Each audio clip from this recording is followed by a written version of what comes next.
किसान भाइयों नमस्कार।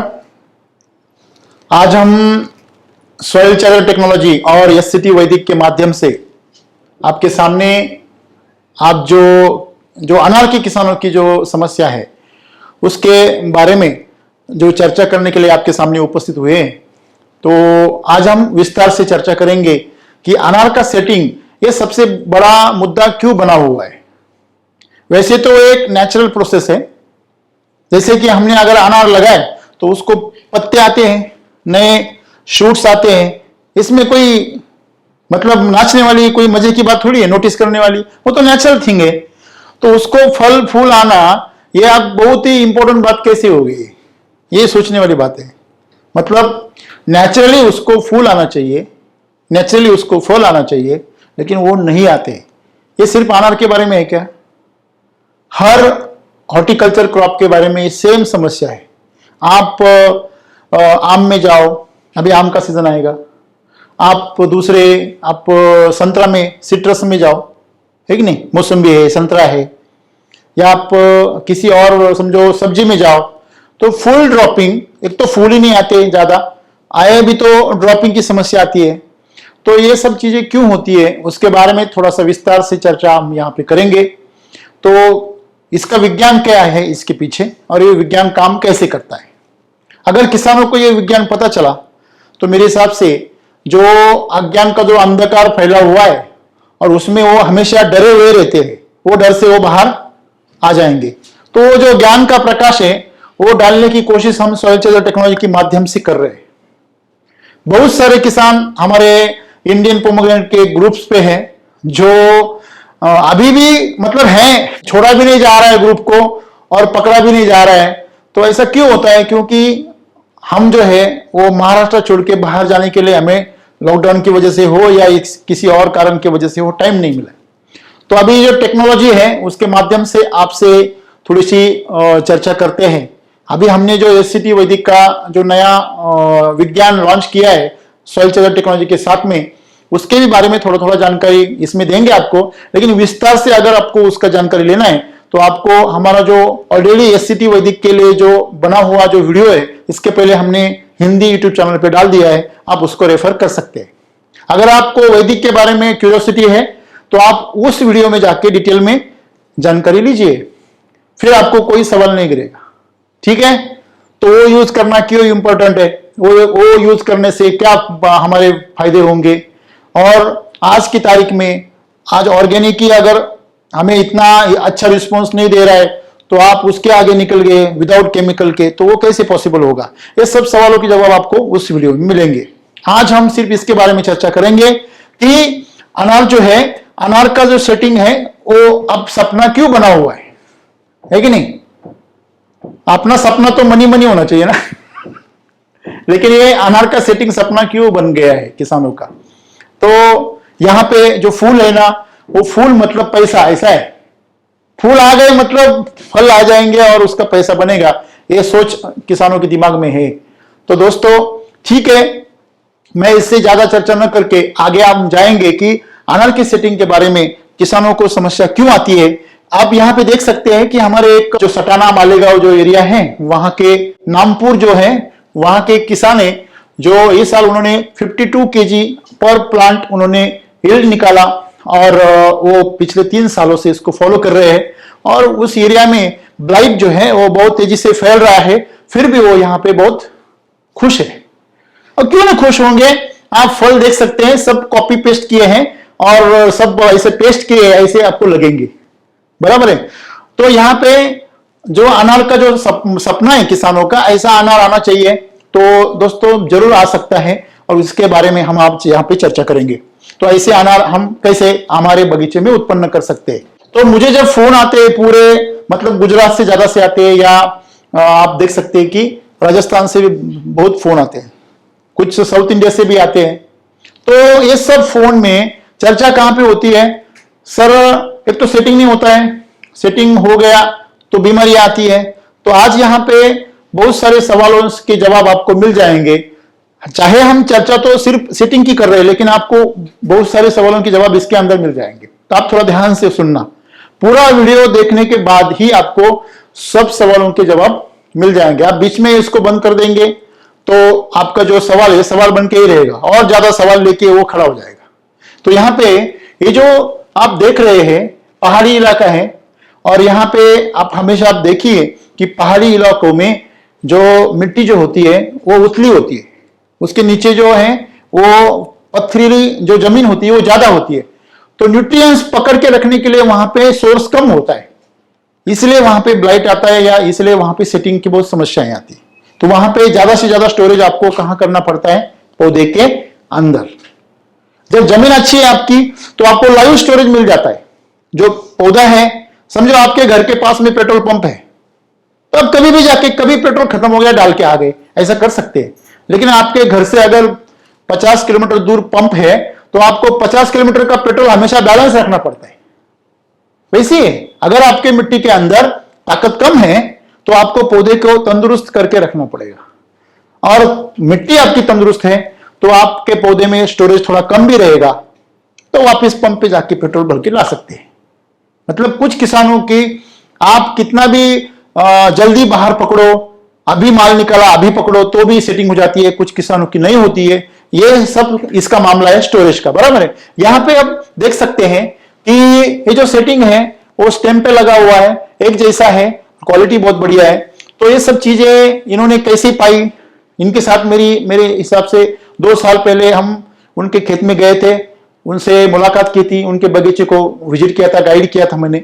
तो आज वहां पे हमारे जो वहां के जो गोलेज साहब है वो वहां पे गाइड करते हैं, ठीक है। तो चलिए हम इनके जैसा सपना पूरा करने के लिए हम देखते हैं कि पहले मैं मेरे बगीचे एक छोटा सा वीडियो आपको दिखाऊंगा।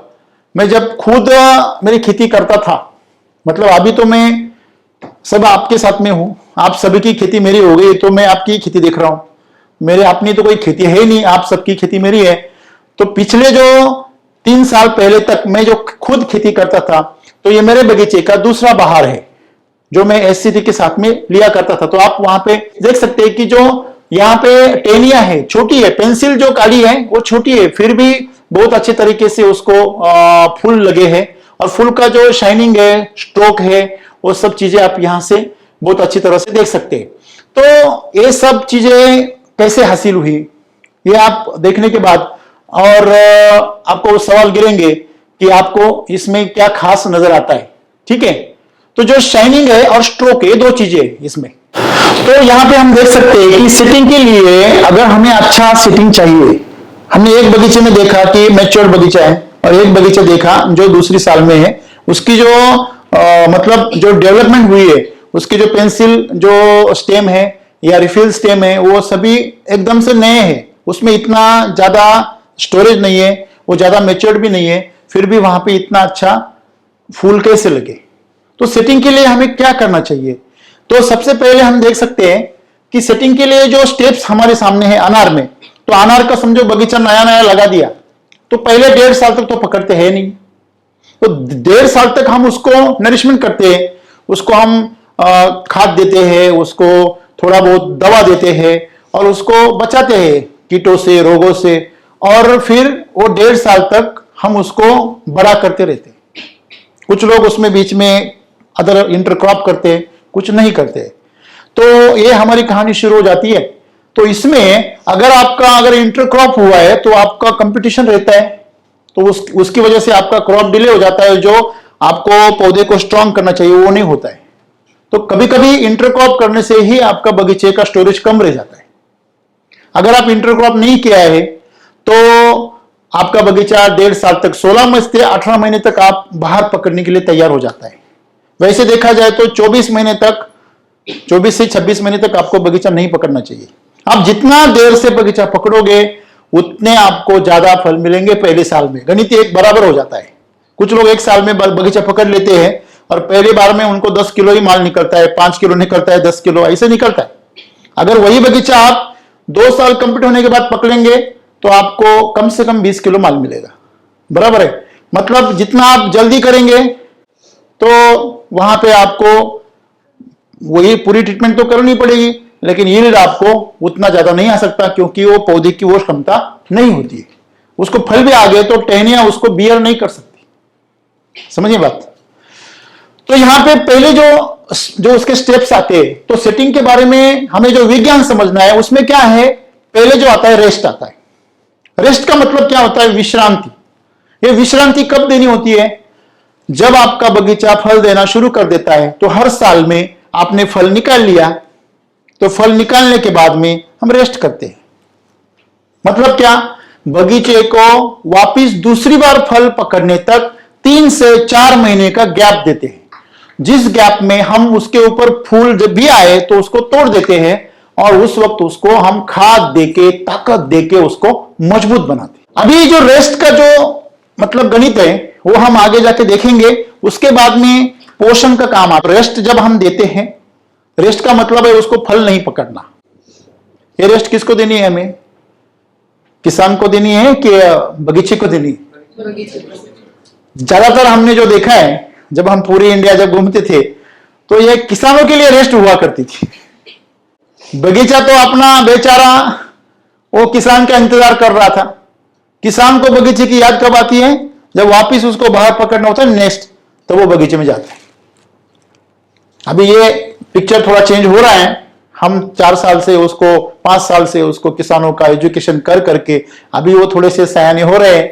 तो जो ऑलरेडी इसके बारे में जानते थे, वो बगीचे का जब माल नीचे खाली हो जाता है तो इमीडिएटली दूसरा उसको बेसल डोज भर के उसको थोड़ा सा पानी देते देते उसके जो काड़ियां हैं उसके अंदर स्टोरेज करने का काम पूरा चालू करते थे। लेकिन जो आम किसान थे, जो साधारण किसान जिनको जानकारी नहीं है, वो क्या सोचते थे कि अभी माल निकल गया तो जब बगीचा पकड़ना है तभी उसको काम करने का। आप देखिए, सिंपल सी बात है, एक गाय को बछड़ा हो गया, उसने दूध दे दिया, आपने दूध भी निकाल लिया, 5-6 महीने दूध निकाल दिया, अभी बछड़ा बड़ा हो गया, दूध भी बंद हो गया, तो आपको अगर अगली बार में दूसरा अगर वेट आपको लेना है तो उसके पहले आपको गाय को वापस क्या देना पड़ेगा, ताकत देना पड़ेगा। तभी वो हीट पे आएगी, तभी नेचुरली उसको वो गर्भधारणा होगी और तभी आपको वापस तंदुरुस्त बच्चा भी होगा और दूध भी अच्छा निकलेगा। अगर आप ऐसा नहीं करोगे और बीच में गैप हो गया, वो गैप में क्या होगा, वो गैप में उसका अगर कुपोषण रह गया तो जो बच्चा नया पैदा होने वाला है उसके पहले वो तो हीट पे नहीं आएगी। अगर आ भी गई तो वो क्या होगा, उसका जो मतलब गर्भधारण क्रिया है वही नहीं होगी। हो भी गई तो बच्चा बीच में ही मर जाएगा पेट के अंदर। तो ये सब चीजें क्यों होती है, क्योंकि जो गाय के अंदर पोषण की ताकत है, वो ताकत उसको बच्चा जन्म देने तक नहीं पहुंचा सकती। अगर गाय बचेगी तब बच्चा बचेगा। तो पौधा इसे ही करता है। पौधे के अंदर कितना स्टोरेज है ये तो किसान को नहीं पता होता है, उसके पास में ऐसा कोई मशीन है नहीं।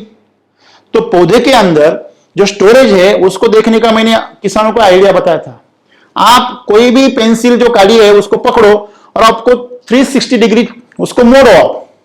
आप जब उसकी रिंग बनाओगे, रिंग बनने के बाद भी अगर नहीं वो टूटी तो समझ लीजिए कि ये पौधे में स्टोरेज अच्छा है। अगर उसकी रिफिल काड़ी बीच में कट हो गई तो समझ लेना कि इसके अंदर स्टोरेज नहीं है। बराबर है, वो भी मैं आपको आगे दिखाऊंगा। फिर तनाव जो है, तनाव यानी शॉक ट्रीटमेंट। अभी कुछ लोग उसको स्ट्रेस बोलते हैं, एक्चुअली वो शॉक ट्रीटमेंट है। शॉक ट्रीटमेंट मतलब क्या, उसको पानी बंद कर देना, पोषण भी बंद, पानी भी बंद, सब बंद। तो ये जो ट्रीटमेंट होती है ये किस लिए होती है, जितना पौधे के अंदर स्टोरेज बना हुआ है कार्बोहाइड्रेट, वो सब कार्बोहाइड्रेट उसके जो मुकुल होता है, मतलब जहां पे पत्ता खत्म होता है, उसी डंठल के पीछे जहां पे वो नया स्प्राउटिंग होता है बाद में, पतझड़ के बाद, वहां जाके सब स्टोरेज क्या होता है, इकट्ठा होता है और वहां उसमें ट्रांसफॉर्मेशन होता है और नया फूल निकलने की ताकत उसमें पैदा हो, नया बच्चा हम ऐसे बोल सकते हैं उसको कि यहां पे वो जन्म लेता है। तो उसको ही हम क्या बोलते हैं, गर्भधारणा बोलते हैं, उसको ही काड़ी भरना बोलते हैं, उसको ही मैच्योरिटी बोलते हैं, इसको ही स्टोरेज बोलते हैं। ये सब स्टोरेज जो है ये आपको पोषण से मिलेगा और तनाव की वजह से उसको हीट ट्रीटमेंट मिलेगी। जैसे हमने चावल लिया, उसको पकाया, ये तनाव जो होता है वो पकाने की प्रोसेस है। बराबर है, आपके पतीले में चावल है ही नहीं, आप पका रहे हो, क्या होगा, क्या होगा? आप कुकर में चावल नहीं डाले, खाली पानी डाले और कुकर रख दिया गैस पे, तो क्या पकेगा?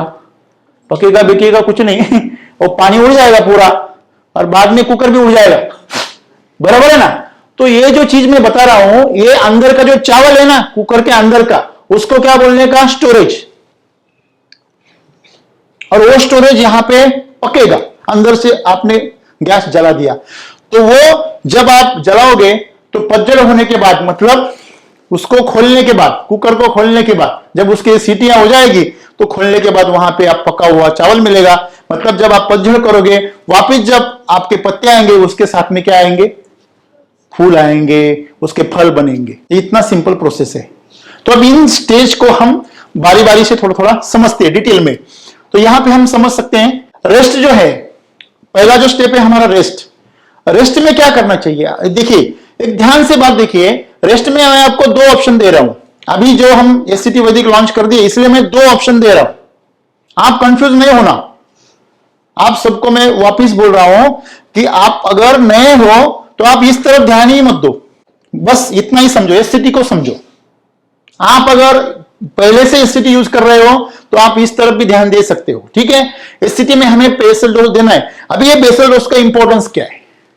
बेसल डोज का मतलब, जैसे हम क्या करते हैं, जब हमारे घर में जब बच्चा पैदा होता है तो हम उस मां को लड्डू बनाते हैं, शायद आपको मालूम होगा सबको, बराबर है? उसमें जो नारियल होता है सूखा हुआ, फिर उसमें जो मेथी दाना होता है, बराबर है, उसमें गुड़ होता है, जो डेट्स होते हैं, सूखे हुए खजूर होते हैं, ये सब का चूर्ण बना के उसके लड्डू बनाते हैं। क्यों बनाते हैं? एक पौष्टिक खाना जो उसका पोषण कर सके वो हम बनाते हैं, उसको बेसल डोज बोलते हैं। हर किसी को देना पड़ता है, आप कोई भी हो, हर जीव को ये बेसल डोज देना पड़ता है। गाय को भी हम देते हैं। गाय जब बच्चा देती है तो हम उसको खुराक देते कि नहीं देते हैं? ओके, तो खुराक मतलब क्या हुआ? बेसल डोज से हुआ ना, तो है कि नहीं? जो समझदार किसान होते हैं वो बच्चा जन्म होने के पहले से खुराक देते हैं, तो उनको पहले दिन से ही अच्छा दूध मिलता है, बच्चा अच्छा मिलता है, तो उनको जो खर्चा जो है वो बीमारी पे नहीं करना पड़ता। जिन्होंने खाने पे खर्चा किया, पोषण पे खर्चा किया, उनको बीमारी पे खर्चा नहीं करना पड़ता। ये कितना आसान सूत्र है, देखो। बच्चा कमजोर पैदा होने के बाद आप डॉक्टर पे खर्चा करोगे, इससे अच्छा है आप बच्चा पेट में है तभी मां के पोषण पे खर्चा करो। मां यहां पे कौन है? मिट्टी है। हमारी मां कौन है? यहां पे मिट्टी है। तो मिट्टी की जो जड़ों में है, आप क्या खाना दे रहे हो? अगर बहुत से किसान का एक आदत क्या है, अरे यार मैंने तो बहुत अच्छा बेसल डोज डाल दिया। क्या डाल दिया? मैंने गोबर डाल दिया, मैंने डीएपी डाल दिया, मैंने सिंगल सुपर फॉस्फेट डाल दिया, मैंने पोटाश डाल दिया, ये डाल दिया, वो डाल दिया। मुझे आपको एक बात बताना है दोस्तों, आपके घर में पूरा राशन भरा हुआ है, क्या आपका पोषण होगा? क्यों नहीं होगा? क्यों नहीं होगा? जब भी भूख लगे थोड़ा सा चावल ले लेने का, थोड़ा सा बटाटा लेने का, एक आलू लेने का, थोड़ा सा तेल उसके ऊपर डाल के खा लेने का, क्या फर्क पड़ता है? हेलो, क्या होगा? क्या होगा? न्यूट्रिशन नहीं मिलेगा। क्यों नहीं मिलेगा? अरे उसमें न्यूट्रिशन तो है ना, राशन खा लो ना आप। हाँ, वो पका हुआ नहीं है। अच्छा, पका हुआ नहीं है, पका हुआ भी चाहिए। हाँ, वो तो मेरे को याद नहीं रहा, ठीक है, पकाना चाहिए नहीं क्या? वो पकाने से क्या होता है? पकाने से उसके अंदर के न्यूट्रिशन क्या हो जाते हैं? खुले हो जाते हैं और हमारी बॉडी उसको एब्जॉर्ब कर लेती है। अभी जो हम जो बेसल डोज डाल रहे हैं ना दोस्तों, अभी आज तक हमारी जो आदत है, वो बेसल डोज जमीन में जाने के बाद हमारा पौधा उसको उठाता है। आपको गारंटी है उसकी? आपने डीएपी डाल दिया, वो उठाता है उसमें? आपको ये मालूम है उसको क्या खाना चाहिए? यही तो मुसीबत है ना दोस्तों, हमें यही पता नहीं हमारा पौधा खाता क्या है। आप जानकर हैरान हो जाओगे कि हमारे पौधे को खाना जो चाहिए उसमें क्या क्या न्यूट्रिशन चाहिए। उसमें उसको 16 तत्व चाहिए। तो वो 16 तत्वों में मैं आपको यहां पे दिखा सकता हूं कि जो न्यूट्रिशन है वो उसमें CHO जो रहते हैं ना, वो क्या रहते हैं? कम से कम 94%। कार्बन, हाइड्रोजन, ऑक्सीजन 45, 6 और 43, ये इस परसेंट से मतलब 94% ये तीनों लगते हैं।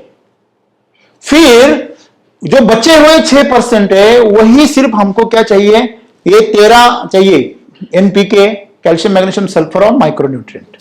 अभी हम क्या कर रहे हैं, उससे उल्टा कर रहे हैं। उल्टा कैसे कर रहे हैं, हम चटनी तो इतनी बड़ी दे रहे हैं, लहसुन की चटनी, और रोटी इतनी दे रही है, इतनी सी, उसके खाकर क्या होता है, मिट्टी में हीट पैदा होता है, पीएच बढ़ जाता है। तो ऐसा एकदम से एसिडिक खाना है। आप खुद सोचो, इतना बड़ा आपको मैंने लहसुन का मिर्च दे दिया, लहसुन का, और उसके साथ में थोड़ा सा रोटी दे दिया, खाओगे क्या आप? खाओगे? उससे क्या होगा आपके पेट के अंदर? ओके, बढ़ जाएगा पूरा पेट आपका। आपको ऐसे लगेगा खोल दो इसको, इसके ऊपर पानी मारो, इतना आपको हीट महसूस होगा। क्यों? एसिड बढ़ जाएगा आपके बॉडी के अंदर। सेम अगर आप मिट्टी में ज्यादा अगर केमिकल डालोगे, आप एनपीके, कैल्शियम मैग्नीशियम सल्फर और माइक्रोन्यूट्रिएंट के माध्यम से आप ज्यादा केमिकल डालोगे, वो चाहिए 6%, आप दे रहे हो 90%। यही हो रहा है ना? हो रहा है कि नहीं हो रहा है? ओके, तो ये होने से क्या होता है, उसके अंदर जलन पैदा होती है। आज हमारी मिट्टी खराब हो रही है, पीएच बढ़ रहा है, पूरा खराब हो रहा है। मतलब जो खाना हम दे रहे हैं पोषण के लिए, उससे पोषण हो रहा है या शोषण हो रहा है? और यहां पे किसान गलती करते हैं, उनको लगता है यार मैंने तो बेसल डोज भर दिया, फिर भी मेरा पौधा ऐसा क्यों कर रहा है, सूख क्यों रहा है? आप खुद को पूछो ना, जब आपको मनपसंद खाना मिलता है तो आपकी तबीयत कैसी रहती है? हेल्दी रहती है। और आपको जब आपके मन के विरुद्ध खाना मिलता है तो आपकी तबीयत कैसी रहती है? हॉस्टल में जाके कभी किसी पहलवान बनाए कोई? हेलो, हॉस्टल में जाके कभी पहलवान बनाए? हाँ, बनाओ तो दिखाओ भैया। हाँ, तो ये सिस्टम जो है केमिकल का, इसमें पूरा उथल पुथल हो गया है। तो इसी को हमने एससीटी में सुधार लिया है। तो कार्बन जो है, कार्बन, हाइड्रोजन, ऑक्सीजन जो है, इसकी मात्रा हमने 94% उसमें मैनेज कर दी है। और जो केमिकल है एससीटी में, वो हमने 6% के लिए नीचे ले दिया। आपको जानकर हैरानी होगी, ये लगता कितना है? 6% में आपको पोटाश लगता है 1%, फास्फोरस लगता है 0.2%, और इतनी छोटी मात्रा के लिए आप कितना दे रहे हो? बोरिया भर भर के दे रहे हो मिट्टी में। आज आपकी जमीन सड़ रही है, खराब हो रही है। इसका नतीजा क्या है कि आज हमको पोषण नहीं मिलता है पौधे को। यहां पे देखिए, हम एससीटी में उसको बेसल डोज कैसे बनाए। हमने कृषि अमृत लिया। आप बोलेंगे सर हमारे पास गोबर है। दोस्तों, मैं आपको विनती करूंगा कि ये जो गोबर है आपका, आज कृपया उसको आप टेस्ट करो, लैब में लेके टेस्ट करो। उसके अंदर आपको न्यूट्रिशन वैल्यू कितना मिलता है, उसके अंदर टॉक्सिक वैल्यू कितना है, वो भी देखो आप। देखो गोबर अब कहां से बनता है? अभी कौन से जानवर है हमारे पास में? सब हमारे पास में सब देसी है जानवर है। फिर ठीक है, आपके पास में देसी जानवर, एक तो देसी जानवर नहीं है, तो सब हाइब्रिड काउज है, हाइब्रिड जानवर है। तो हाइब्रिड काऊ का कभी आपने गोबर देखा है? वो गोबर होता है क्या रबड़ी होती है? हाँ, रबड़ी होती है। क्यों रबड़ी होती है? कभी स्मेल किया है उसको आपने? मैं आपको खुद को सवाल पूछता हूं, जब आपको डायरिया होता है, आपको लूज मोशन चालू हो जाता है, तब आपका जो भी आउटसोर्सिंग में जो भी मटेरियल आता है, वो सड़ा हुआ आता है, खराब आता है कि पहले जैसा आता है? पहले से अच्छा आता है कि पहले से खराब आता है? नेचुरल से, नॉर्मल से ज्यादा खराब आता है। मक्खियां ज्यादा जमा हो जाती है। सही है कि गलत है? अगर हमारा पेट खराब हो गया इंसान का, तो हमारा डायरिया होने के बाद, लूज मोशन होने के बाद, हमारा जो अन्न है वो आधा पचता है। आधा पचा हुआ अन्न जब बाहर पड़ता है तो उसके अंदर उसको डिकम्पोज करने वाले बैक्टीरिया वैसे उसके साथ में बाहर आ जाते हैं। तो उसमें पैथोजेंस की संख्या क्या हो जाती है? बढ़ जाती है। सेम गाय का हो रहा है। गाय हमेशा लाइफ टाइम लूज मोशन पे है ही नहीं है। ये मैं बोल रहा हूं कि नेचुरल कंडीशन है, बराबर है? ये अभी का हालात है, ये हम बदल नहीं सकते। और उस गोबर को आप क्या बोल रहे हो? शेनखत बोल रहे हो। उसको शेनखत बोल रहे हो। क्या ये उसका अपमान नहीं है? हाँ, आज तक हमने जितने भी सर्वे किए हैं, आप कुछ किसान बोलेंगे सर मेरे पास में तो देसी गाय है। अच्छा है साहब, आपके साथ में देसी गाय बहुत अच्छा है। क्या आपकी गाय जो है, क्या आपकी गाय जंगल में चरने जाती है? हेलो, क्या आप उसको प्योर नेचुरल और ऑर्गेनिक खाना देते हो, घास देते हो? नहीं। क्या देते हो उसको? वो एनपीके से बना हुआ केमिकल का ही आप क्या देते हो? यूरिया डाला हुआ, डीएपी डाला हुआ, वही तो एसएसपी डाला हुआ, वही तो आप उसको चारा देते हो। आपकी गाय तो बंधी हुई है, आपका भैंस बंधी हुई है, आपका बैल बंधा हुआ है कि नहीं है? और जहां भी सिटी में तबेले हैं बड़े बड़े, वहां पे तो पूछो ही मत आप, वहां पे उसको कितना एंटीबायोटिक डोज दिया जाता है हर हफ्ते, वो तो गिनती के बाहर है पूरा। तो दोस्तों, हमें यह सोचना चाहिए कि गाय का गोबर मतलब वो पवित्र नहीं हो जाता है। गाय का गोबर कहने से पवित्र हो जाएगा क्या? आप उस गाय को खाना क्या कर रहे हो? वो गाय, उसके अंदर कितना न्यूट्रिशंस पकड़ती है, उसके वेस्ट में कितना न्यूट्रिशंस वेस्ट जाता है, ये सब चीजें बहुत मायने करती है। तो दोस्तों, यहां पे हमने जो कृषि अमृत दिया किसानों को, ये जब मैंने खुद खेती करना शुरू किया मेरे अनार के बगीचे में, तब मेरे को जो सामने मुश्किलें आई, मैंने देखा कि गोबर से ही बीमारियां फैल रही है। कौन से? जो आधे पके आधे पचे जो गोबर है, उसी गोबर से बहुत सारे पैथोजेंस की कल्चर्स डेवलप हो रहे हैं। जमीन के अंदर अगर वेस्ट डालेंगे तो क्या होगा? वेस्ट ही पैदा होगा, मतलब पैथोजन ही पैदा हो जाएंगे। तो बीमारियां, बीमार खाना डालोगे तो क्या पैदा होगा? बीमारियां। आप घर के अंदर साफ सुथरा मत रखो, जो भी चीजें नीचे गिर जाएंगे उसके वैसे ही रखो, सब गंदा हो जाने दो, क्या बढ़ जाता है?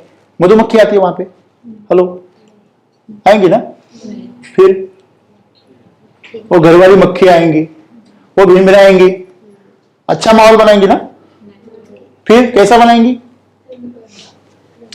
बराबर है। तो यही चीज यहां पे होती है। इसीलिए हमने क्या बोला आपको, आपके पास में अभी कोई भी किसान ऐसे 100% नहीं कह सकता। हां, कुछ किसान है जो अपनी गाय को देसी खाना ही देते हैं, जब नेचुरल देते हैं, ऑर्गेनिक देते हैं। ऑर्गेनिक भी दिया तो क्या आपके जमीन के अंदर ताकत है ऑर्गेनिक मटेरियल जो है उसको पौष्टिक बनाने की? है क्या? समझो, ऑर्गेनिक है लेकिन उसके अंदर न्यूट्रिशन वैल्यू है क्या? यह सवाल का जवाब कौन देगा? आपने बहुत सारी भेल खा ली, भेल खाने के बाद आप क्या करोगे? पत्थर फोड़ने का काम कर सकते हो? हाँ, कर सकते हो, मेहनत का काम कर सकते हैं। भेल खाने के बाद हेलो, नहीं कर सकते। उसको खाना चाहिए। क्यों? भेल खाना है क्या? वो तो भूसा है, 5 मिनट में खत्म हो जाएगा। हो जाएगा कि नहीं हो जाएगा? तो आप भेल को बेसल डोज बोलोगे तो क्या होगा? आप नहीं, आप खुद से चीटिंग कर रहे हो। सही है गलत है? आप लिप आपका मन का समाधान कर रहे हैं, अरे मैंने कुछ खा लिया। अरे तूने क्या खाया ये तो पता है तुझे? उसमें न्यूट्रिशन वैल्यू कितनी मिलने वाली है? हमारा गोबर अगर वैसे है तो ये हमारे खुद के कम खेती के साथ में, पौधों के साथ में एक चीटिंग हो जाएगी। बराबर है ना? तो यहां पे हमें जो करना है, कृषि अमृत जो है वो हमने ऐसे बनाया है कि जहां पे उसको क्या मिले? ऑर्गेनिक सोर्सिंग मिले।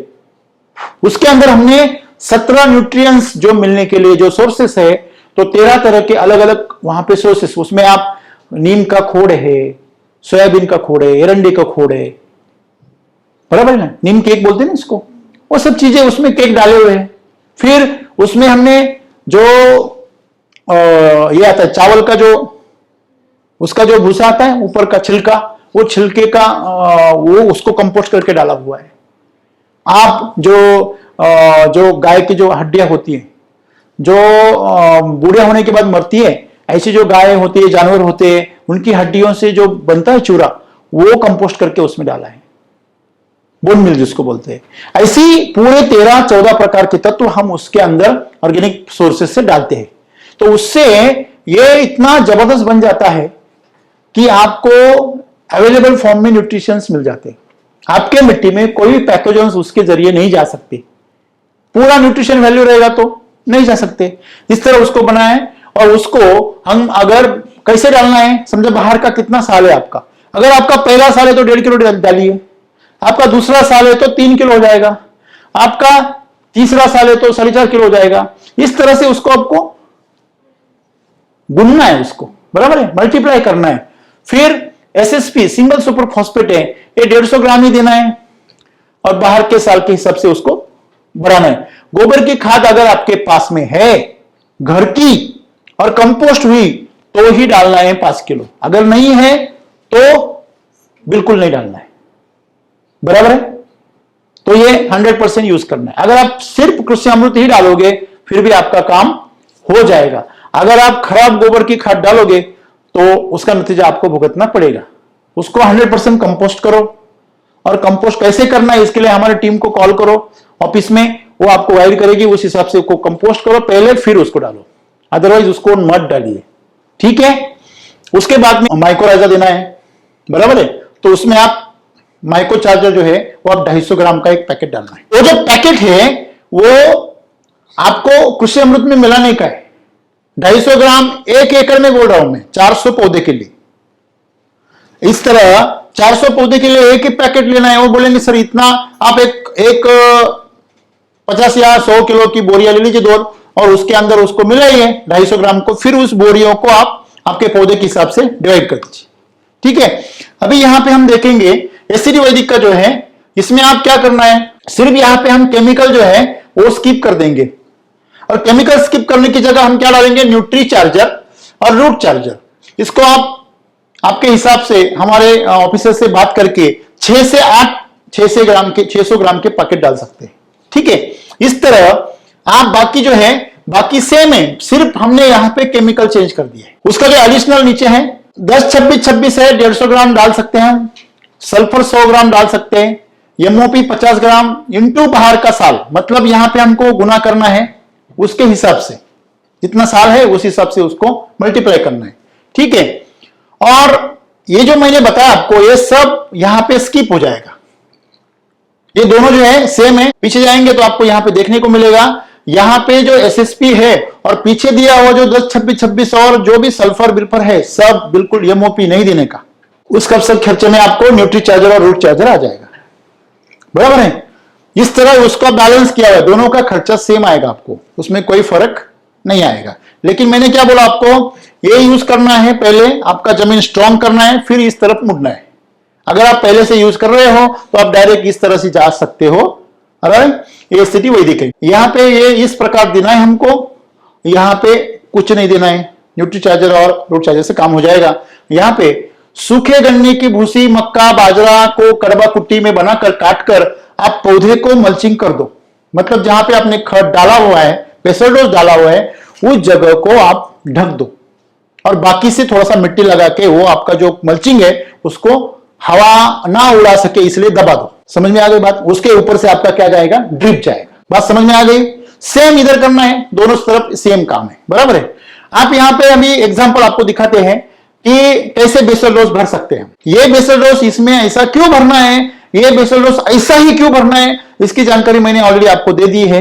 अगर आपके अभी भी समझ में नहीं आया तो वापिस आप रिवाइंड जाइए पीछे और 15 मिनट पीछे से वापिस देखना शुरू कर दीजिए, आपको पूरा कॉन्सेप्ट क्लियर हो जाएगा, ठीक है। यहां पे कृषि अमृत और यहां पे पूरा जो केमिकल है वो पूरा इकट्ठा करके एक साथ में मिला के, माइक्रो चार्जर मिला के आपका बेसल डोज रेडी हो गया।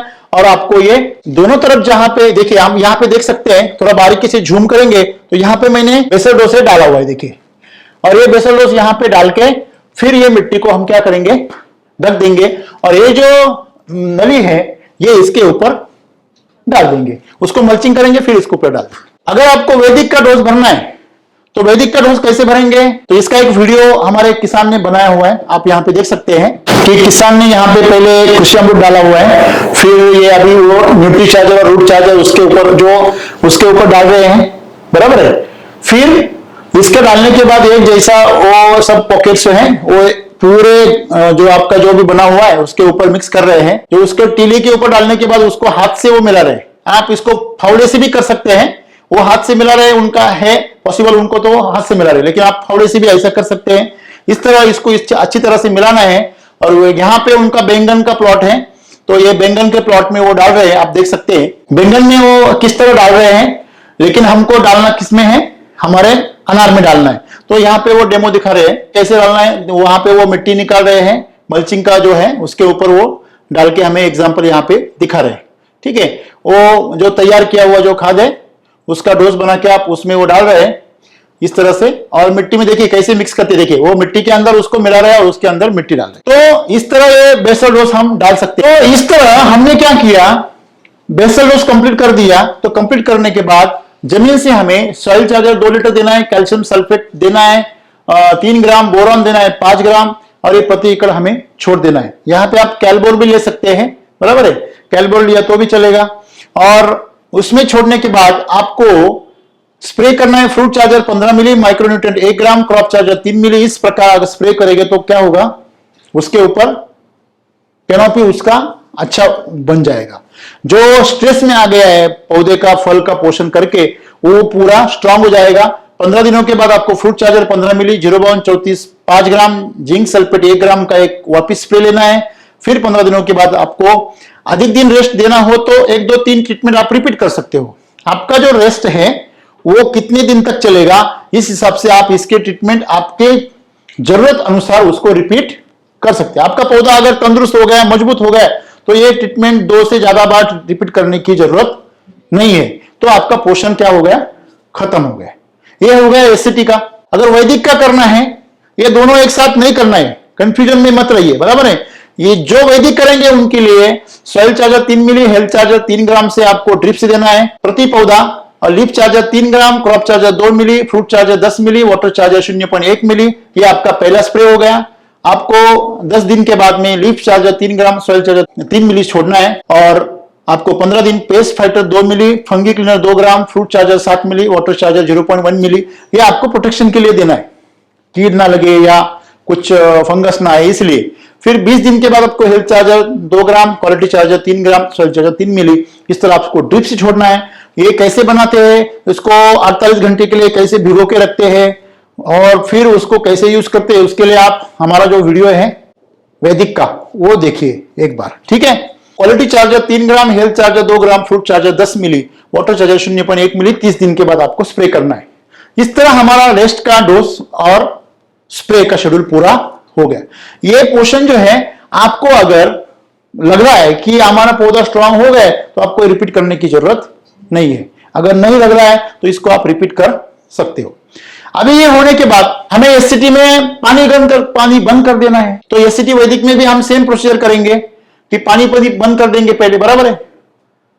आप एससीटी से जा रहे हो, पानी बंद करने के बाद क्या होगा, हमारा जो विगर है वो विगर ज्यादा, जो विगर हरा हुआ है वो घना होता जाएगा, उसको थोड़ा थोड़ा कालापन आएगा, ज्यादा गहरा हो जाएगा।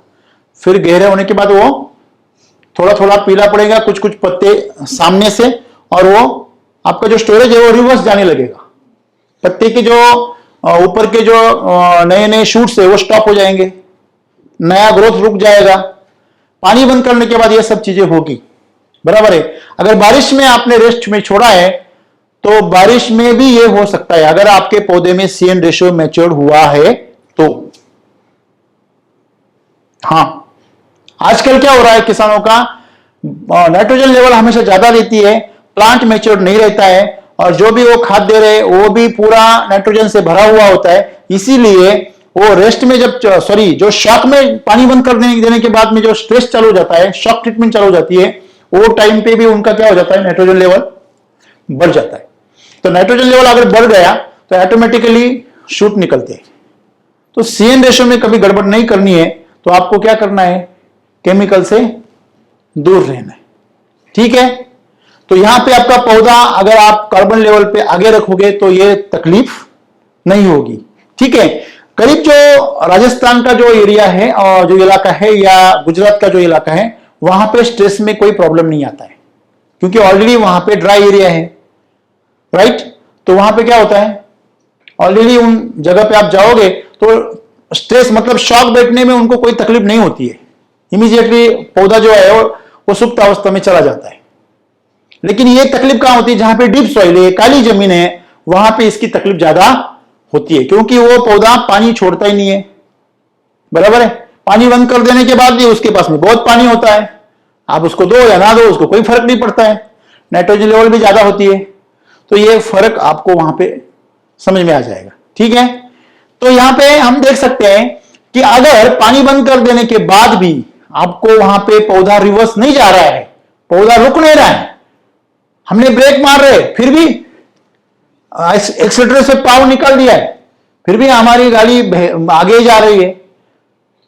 आपने कभी एरोप्लेन नीचे आता हुआ देखा है? टीवी पे वीडियो में देखा होगा ना, यूट्यूब पे देखिए एक बार। जब वो नीचे आता है तो नीचे आने से पहले हवा में जब वो ऊपर होता है कम से कम 15 से 20 मिनट पहले उसका इंजन बंद कर देते, मतलब बंद मतलब एकदम स्लो डाउन कर देते। उसमें कोई इग्निशन ज्यादा नहीं रहता है, उसमें कोई मोशन नहीं रहता है, वो सिर्फ अपने पहले गति से आगे चलता रहता है, नेचुरल मोशन से। फिर जब वो नीचे उतरता है, जमीन से जब वो नीचे स्पर्श कर लेता है, उस टाइम पे उसके जो गियर से रिवर्स कर देते। तो क्यों करते हैं? ब्रेक लगाते हैं। उसके लिए क्या करते हैं? ब्रेक लगाते हैं, ब्रेक लगाने की कोशिश करते हैं। रिवर्स थ्रस्ट करने की वजह से उनके जो हवा है उल्टी बहाते हैं, जिससे क्या हो, उसका स्पीड क्या हो, कम हो। बराबर है? तो सेम जब हम गाड़ी रोकनी होती है तो हम क्या करते हैं? ब्रेक लगाते हैं।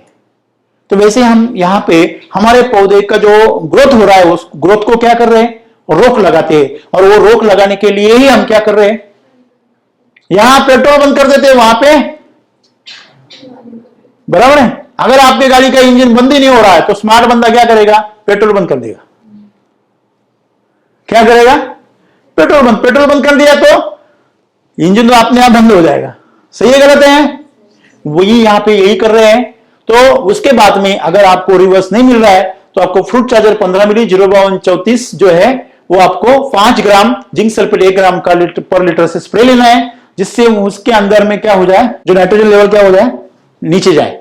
10 दिनों के बाद में 0050 10 ग्राम, माइक्रोन्यूट्रिएंट 2 ग्राम और फ्रूट चार्जर 10 मिली, इस हिसाब से वाटर चार्जर 0.1 ml, इस हिसाब से आपको वहां पे छिड़काव करना है। इससे जो आपका जो ग्रोथ वेजिटेटिव की तरफ जा रहा है वो आपका प्रोडक्टिव की तरफ मुड़ जाएगा। मतलब पोटेश लेवल क्या हो जाएगी? बढ़ जाएगी। फॉस्फोरस लेवल क्या हो जाएगी? बढ़ जाएगी। तो बैलेंस होगा। यहां पे क्या कर सकते हैं हम एससीटी वैदिक में? पानी बंद कर देने के बाद 0134 5 ग्राम जिंक सल्फेट ये जो स्प्रे है इसकी जगह पे आपको हेल्थ चार्जर और क्वालिटी चार्जर लेना है। बराबर है? तो वो आप लेके उसको क्या कर सकते हैं? स्ट्रेस बढ़ा सकते हैं। बराबर है? और दूसरा स्प्रे में यहां में जो हमने माइक्रोन्यूट्रिएंट वगैरह ले लिया है 0050 ले लिया है, उसकी जगह पे हम मैंने जो बोला कि वही आप रिपीट कर सकते हो, हेल्थ चार्जर और क्वालिटी चार्जर। ये दोनों अगर रिपीट करेंगे तो आपका स्ट्रेस बढ़ जाएगा। बराबर है? तो कभी कभी आपको वैदिक में भी ये सेम स्प्रे का सहारा लेना पड़ सकता है। कभी कभी ऐसा हालात हो सकते हैं। ठीक है? सिर्फ उसी टाइम पे आपको स्ट्रेस के वक्त आपको इसका सहारा लेना पड़ सकता है रिवर्स करने के लिए। तनाव कम नहीं होता है, जो जरूरत पड़ने पर, मतलब जो तनाव देने के बाद ही पौधे का अगर ग्रोथ नहीं रुक रहा है तो हमारी गाड़ी एक्सीलरेटर के पावर निकालने के बाद भी नहीं रुक रही तो हम क्या करते हैं? ब्रेक लगाते हैं। एकदम से ब्रेक लगा देंगे, ऐसे करेंगे तो क्या होगा? गाड़ी पलट जाएगी। तो हम थोड़ा सा धीरे से ब्रेक टच करते हैं, थोड़ा स्लो करते हैं। सेम हमें यहां पे करना है। क्या करना है? हमें 1846 जो डीएपी आता है उसको यहां पे 4 किलो 200 लीटर पानी के लिए, सॉइल चार्जर 2 लीटर, इसको रात भर 25 लीटर पानी में भिगो के 200 लीटर पानी में स्प्रे कर देना है। इससे क्या होगा? आपका जो स्ट्रेस पीरियड है वो क्या जाएगा? पास आ जाएगा। मतलब जो आपका जो पत्ता है वो डॉर्मेंट कंडीशन में आपका पौधा चला जाएगा।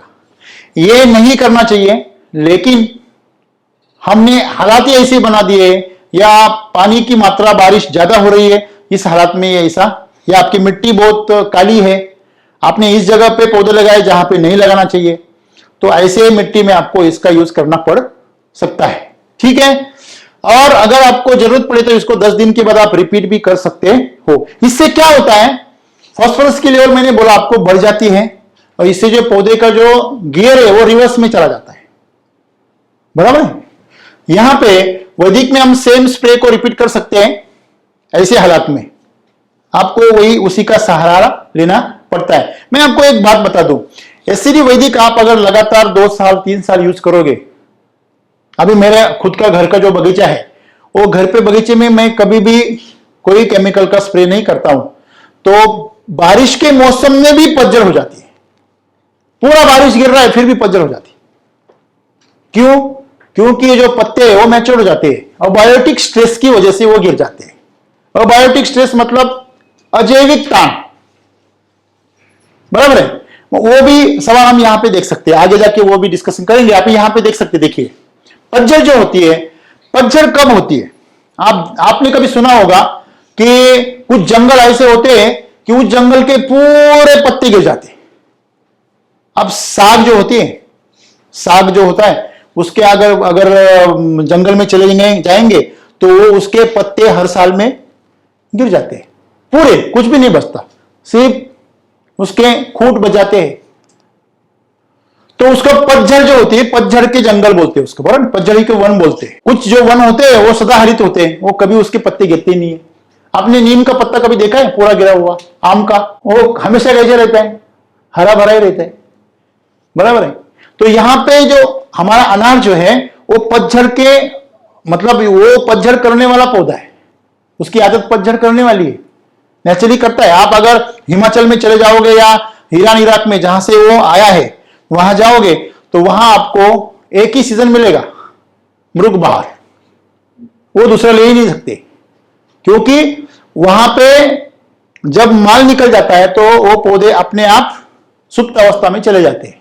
आप नहीं भी डालोगे तो वो अपने आप चले जाते हैं, क्योंकि वह ठंड भी वैसे रहता है, एक भी पत्ता नहीं रहता, बराबर है। और आप नहीं भी पकड़ोगे तो वो अपने आप उसको मार्च अप्रैल में क्या हो जाते हैं, बारिश की वजह से उसको नए नए फुटास आते हैं, नए उसके चौकड़ियां आ जाती है, उसके अंदर से फूल निकल आते हैं।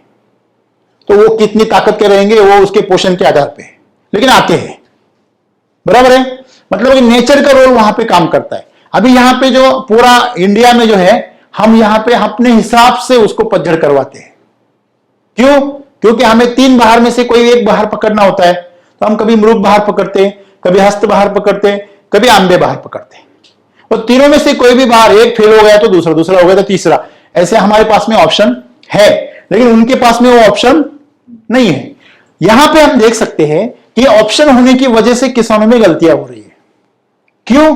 क्योंकि कोई कोई किसान होते हैं जो जबरदस्ती पतझड़ करवाते हैं, उनके पास में हथियार है ना, अभी इथेफॉन का छिड़काव कर देते हैं, अब पत्तों को गिरा देते हैं नीचे।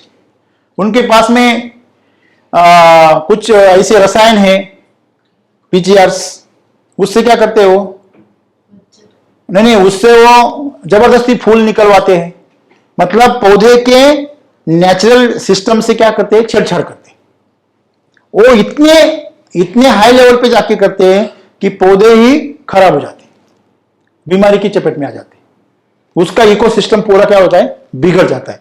तो यहां पे हम देख सकते हैं कि नेचुरल अगर पतझड़ हो गया तो यहां पे आप ऐसे आपको पत्ते गिरे हुए देखने को मिलेंगे। होता कैसे है, मैं आपको उसका थोड़ा सा जानकारी देता हूं। आप यहां पे देख सकते हैं कि 180 से 210 दिन तक आप उसको, पत्ते अगर हो गए तो वो अपने आप गिर जाते हैं, उसकी आयु खत्म हो जाती है। 180 से 210 दिन तक उसकी आयु रहती है, उसको खाना पीना अच्छा मिल गया तो वो अपने आप गिर जाती है, साइकिल होता है उसका, बराबर है। तो पुराने गिर जाते हैं और नए आ जाते हैं। यहां पे आप देख सकते हैं कि नेचुरल जो पतझड़ होती है वो कैसी होती है, जो ऑक्सिन प्रिवेंट्स एब्सिशन बोलते हैं। यहां पे आप देख सकते हैं जो ऑक्सिन होता है वो क्या करता है, रिवर्स करता है, पूरे जो आपके अंदर जो कार्बोहाइड्रेट्स होते हैं, जो क्लोरोफिल के अंदर जो स्टोरेज हुए, वो सब ये डंठल की तरफ पीछे भागने लगते हैं। यहां पे लीफ मेंटेनेंस फेस होता है, फिर उसमें शेडिंग इंडक्शन फेस जो होता है, मतलब जो उसको वैसे बोलते हैं ना, शॉक बैठता है, तो वो उसके अंदर से तेजी से क्या हो जाता है, यहां पे इथिलीन पैदा हो जाता है। इथिलीन जो हम इथिफॉन मारते हैं ना, इथिफॉन से वो एक कृत्रिम इथिलीन पैदा होता है इसके अंदर में, लेकिन नेचुरली उसके अंदर इथिलीन पैदा होता है। नेचुरली उसके पौधे के अंदर ये सब हार्मोन्स तैयार करने की फैक्ट्री होती है। अभी देखिए पौधे के अंदर जो काम हो रहा है, आपको मैं एग्जांपल देता हूं। आपको पता है जो लोगों को डायबिटीज होता है वो लोगों को इंजेक्शन होता है चालू, एक क्या नाम है उसका, हाँ, इंसुलिन होता है। क्यों देते हैं लोग इंसुलिन बाहर से? जो लोग नहीं लेते उनका क्या होता है फिर? बॉडी में शुगर मेंटेन कैसे होती है? उनका इंसुलिन कौन देता है? जो नहीं ले रहे हैं वो कैसे जिंदा है? उनकी शुगर कौन मेंटेन करता है? नेचुरल भी होता है, होता है। कहां पैदा होता है? लेकिन कहां, कौन से एरिया में पैदा होता है? कहां पे होता है? स्वादुपिंड में पैदा होता है, पैनक्रियाज में होता है कि नहीं होता है? आप सब साइंस पढ़े हो ना? हेलो, हाँ? तो इंसुलिन जो पैदा होता है वो पैदा होता है पैनक्रियाज में, और जो स्वादुपिंड जिसको बोलते हैं वहां पे इंसुलिन पैदा होता रहता है और हमारे बॉडी में फैलता रहता है और शुगर को ब्रेक करता रहता है। अगर वही पैदा नहीं होगा तो शुगर ब्रेक कौन करेगा? तो वो शुगर का लेवल क्या होता है? बढ़ जाता है, अननेसेसरी बढ़ जाता है। सिंपल सी बात है, हमारे पौधे के अंदर यहां पे अगर नेचुरली अगर पोषण है तो इथिलीन पैदा होगा, और जब जरूरत पड़ेगी तब ये सब स्टोरेज पीछे खींचेगा और पत्ते को गिरा देगा। ये नेचुरली होगा, लेकिन होगा कब? अगर आपके पौधे के अंदर का फैक्ट्री चालू है तब। हम उसके साथ में इतना छेड़छाड़ करते, केमिकल मार मार के। अभी क्या हो रहा है आजकल लोगों का? पुराने जमाने में लोगों को डायबिटीज होता था क्या? उन्होंने कभी इंसुलिन लिया क्या? होता होगा, लाख में एक आध आदमी को होता होगा। लेकिन आज हम देख रहे हैं 100 में से 50 लोगों को डायबिटीज है कि नहीं है? मतलब आज ये बीमारी का स्वरूप पकड़ लिया है उसने। क्यों? क्योंकि उस जमाने में लोग गुड़ खाया करते थे और आज के जमाने में क्या खाते हैं? शक्कर खाते हैं। अभी शक्कर जो है वो पूरा केमिकल है, और जो गुड़ है वो पूरा नेचुरल था। उसको भी केमिकल बना दिया आजकल, लेकिन है अभी भी तक बनाते कुछ लोग। अगर आप नेचुरल गुड़ खाओगे तो आपके बॉडी के अंदर उसका पॉजिटिव इफेक्ट होगा, और आप केमिकल का शुगर खाओगे तो आपके बॉडी के अंदर उसका साइड इफेक्ट होगा। क्यों? सिंपल सी बात है, आप शुगर फैक्ट्री में अगर शुगर लेके गए तो वो क्या बनाएंगे? वो सर पिटेंगे, अरे हम तो शुगर ही बना रहे, तुम शुगर क्यों लेके आए? ये फैक्ट्री क्या है? शुगर की फैक्ट्री। आप रोटी खाओ, आप सब्जी खाओ, उससे क्या बनता है? बनता है कि नहीं? हमारे मुंह में चबाने को बोलते हैं डॉक्टर लोग, चबाओ चबाओ चबाओ चबाओ। हाँ, ज्यादा चबाओ। दांत का ज्यादा इस्तेमाल करोगे तो हाथ का कम करोगे, फाइटिंग के लिए आपकी ताकत जाके खत्म हो जाती। तो डॉक्टर लोग हमें चबाने के इसलिए बोल रहे, यहां पे ही उसका पाचन हो जाता है। समझ में आई बात? उसके अंदर से शुगर बाहर निकलने लगता है। तो यही ऊर्जा जो है, कैलोरीज बोलते हैं ना उसको, कैलोरीज तैयार हो जाती है ना, तो वो कैलोरी जो है वो अवेलेबल होने के लिए वहां पे शुगर बन जाती है। तो सेम चीज है दोस्तों, यहां पे जब हमारे पौधे के अंदर स्टोरेज रहता है, क्या रहता है? स्टोरेज। तो वो स्टोरेज जब मैच्योर हो जाता है तो वो क्या करता है? उसको पीछे खींच के दूसरे फॉर्म में स्टोरेज कर देता है।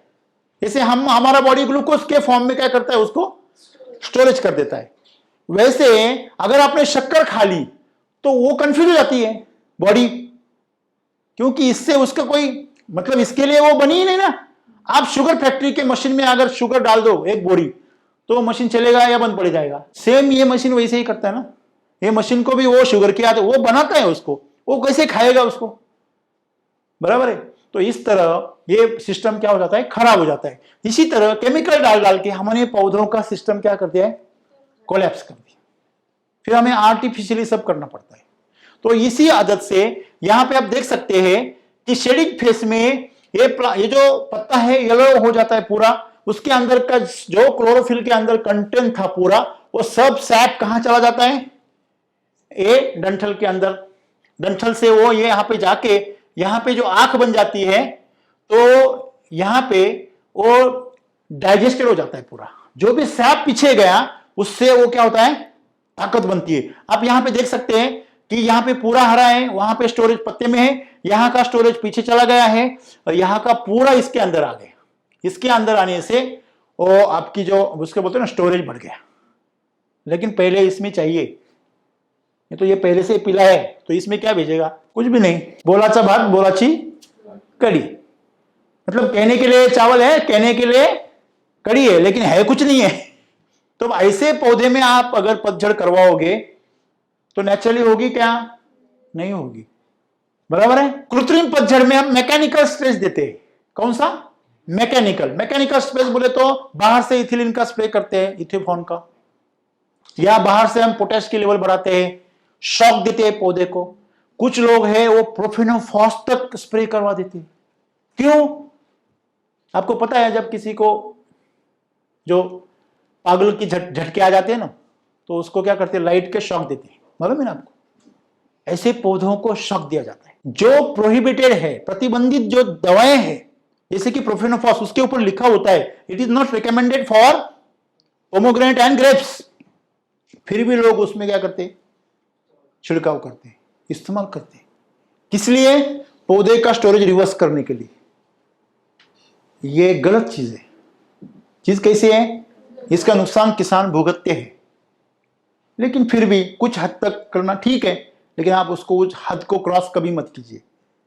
आप इथेफॉन यूज करते हैं यहां तक ठीक है, वो एक नेचुरल सोर्स आप आर्टिफिशियली बनाते हैं, लेकिन आप जहर मत इस्तेमाल कीजिए। प्रोफेनोफॉस क्या है?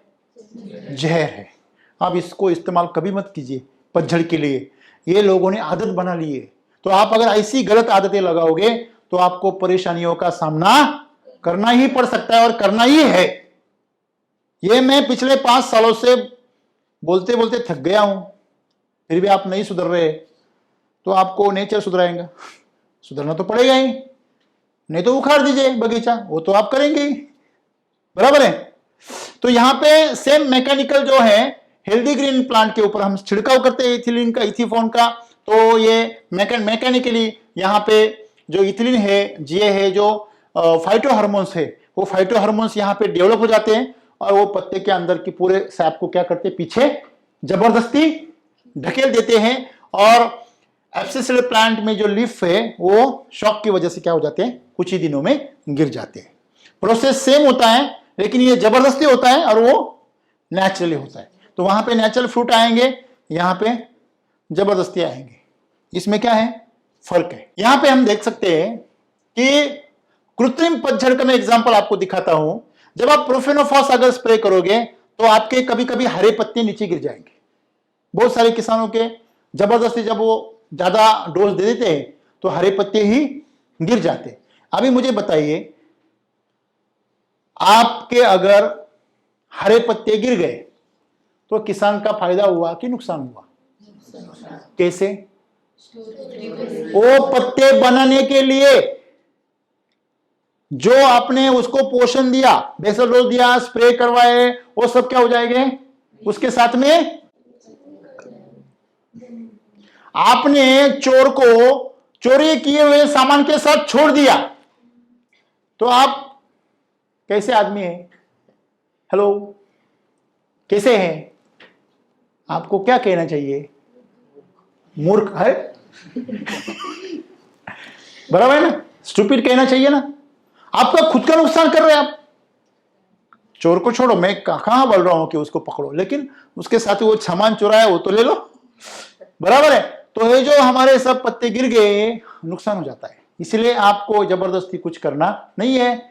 अगर आपके काड़ी में अच्छा, अगर स्टेम में अच्छा स्टोरेज है तो आपने किया है तो ठीक है, नहीं तो आपको उसका नुकसान भुगतना पड़ेगा। इथेफॉन जो है, इससे हम जो मैकेनिकल जो बोलते हैं ना पतझड़, वो करवाते हैं। उसके बाद में क्या होता है? पतझड़ के लिए वो जो उत्तेजन का काम करता है, इथिलीन बन जाता है उसमें, फिर वो ग्रोथ नियंत्रण करता है। पत्तियों में कार्बोहाइड्रेट जो है वो रिवर्स होने लगता है पूरा स्टोरेज, फिर पत्तियां पीली हो जाती है, फिर डंठल और डंडियों में जमा हो जाती है। पूरी जो ताकत है उसके अंदर की, वो डंठल के माध्यम से कहां चली जाती है? डंडियों में। और डंडियों की जहां भी आंख होती है, जहां पे वो गिरता है, वो आंख में वहां वो फूलने लगती है और वो जमा हो जाती है। यहां पे 10 से 12 दिनों के बाद पतझड़ हो जाती है। आपने जब स्प्रे लगा दिया ना, तो उसके कम से कम 10 दिन वो लेता है। अगर ठंडे का मौसम है तो ज्यादा दिन लेगा, अगर आपका नहीं जब गर्मी का मौसम है तो कम दिन लगेंगे। अगर आपका पौधा ऑलरेडी स्ट्रेस में है तो आपको बहुत कम इथेफॉन देना पड़ेगा। अगर आपका पौधा अगर बहुत ही ग्रीनरी से है तो आपको ज्यादा ml से स्प्रे करना पड़ेगा, बराबर है। उसका हिसाब आपको हमारे शेड्यूल में पूरा डोज वगैरह सब मिल जाएगा, इसलिए आप इसका वहां पे रेफरेंस ले सकते हो। तो उसके बाद में आपको स्प्राउटिंग होगी और फ्लावरिंग शुरू हो जाएगी। ये पूरी प्रोसेस इस तरह घटती है। तो इस प्रोसेस में किसान अगर गलती करेंगे तो उसका नुकसान वही भुगतेंगे। बहुत सारे किसानों को ऐसा लगता है कि इथेफॉन मार दिया तो फूल आने ही वाले। मैंने आपको क्या बोला, आपने गैस पे कुकर रख दिया, उसके अंदर चावल डाले नहीं तो चावल पकेंगे क्या? नहीं। क्यों? उसके अंदर चावल है ही नहीं तो पकेंगे क्या? अगर उसके अंदर स्टोरेज है तो वो पत्तों से आएगा, अगर उसमें स्टोरेज है ही नहीं है तो वापिस आएगा क्या? नहीं आएगा। सिंपल सी बात है। यहां पे आपने रेस्ट में क्या किया है, पिछली बार आपने पौधे से कितना माल निकाला है। अगर आपने पिछली बार में, आपका समझो 4 साल का पौधा है, आपने 40 किलो माल निकाला, अभी कितना माल निकलना चाहिए वो भी मैं बता देता हूं। आपका पौधा अगर पहली बहार में 2 साल का है तो आप 15 से 20 किलो माल ले सकते हैं। 10 से 15 किलो बहुत हेल्दी रहता है, 20 किलो जरा ज्यादा हो जाता है। 10 से 15 किलो। तीसरी साल में 5 किलो बढ़ाओ, 20 किलो हो गए। चौथी साल में 25 किलो, हर साल में 5 किलो बढ़ाओ। इस तरह आप हर साल के लिए, पहले 2 साल छोड़ के हर बहार के लिए आप 5 किलो का इजाफा कर दो। इस तरह आपका पौधा माल पकड़ना चाहिए और इस हिसाब से आपका बेसल डोज भी बढ़ना चाहिए। लेकिन हमारा कैसे रहता है, बेसल डोज सेम और माल ज्यादा, फिर पौधा खत्म, बराबर है। मुर्गी के आप इतने अंडे एक साथ में लोगे तो मुर्गी खत्म ही होगी ना, काटने की जरूरत भी नहीं है। बात समझ में आ रही ना? तो मुर्गी काटने जैसा हो गया। उसके अंदर अंडे पैदा होने के लिए उसको खाना दो, टाइम दो भैया। जो खाली खाना दे के चलेगा क्या? उतना टाइम भी देना पड़ेगा। ये बात हमेशा याद रखो। जितनी चाहिए उतने दिन तक आप अंडे ले सकते हो, लेकिन उसके साइकिल से, हिसाब से, ठीक है। यहां पे हमको वही करना है। अगर पेड़ कमजोर होगा, कोई पोषण नहीं है, कोई तना उसको नहीं मिला है, इथिलीन नहीं बनता है, पत्ते झड़ते नहीं है, तो बहुत बार ऐसा भी देखा है किसान बाहर से इथेफॉन के 3-3 ml से 2-2, 3-3 स्प्रे लेता है, फिर भी पत्ते नहीं गिरते, हरे भी नहीं गिरते, कोई भी नहीं गिरती। वो कंप्लेन करता है फोन करके, सर पत्ते नहीं गिर रहे। अरे मेरे प्यारे दोस्त, अगर उसको स्ट्रेस नहीं है, वो खुद में अगर कोई पोषण नहीं है, तो पोषण जो नहीं है, ऐसे कमजोर जो पत्ते हैं, वो कमजोर पत्ते, उसके अंदर कुछ है ही नहीं है, तो क्या रिएक्शन देंगे?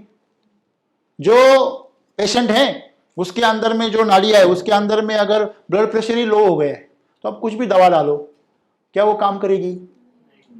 क्योंकि उसका मोशन क्या हो गया, बंद हो गया। उसका जो चलन है वहां वो रुक गया है, स्लो हो गया है, वो काम ही नहीं करेगी। आपका ट्रैफिक अगर जाम हो गया तो आपके सिग्नल क्या काम करेंगे? हेलो, काम करेंगे? ट्रैफिक जाम होने के बाद नहीं कर सकते। सिंपल सी सिस्टम है।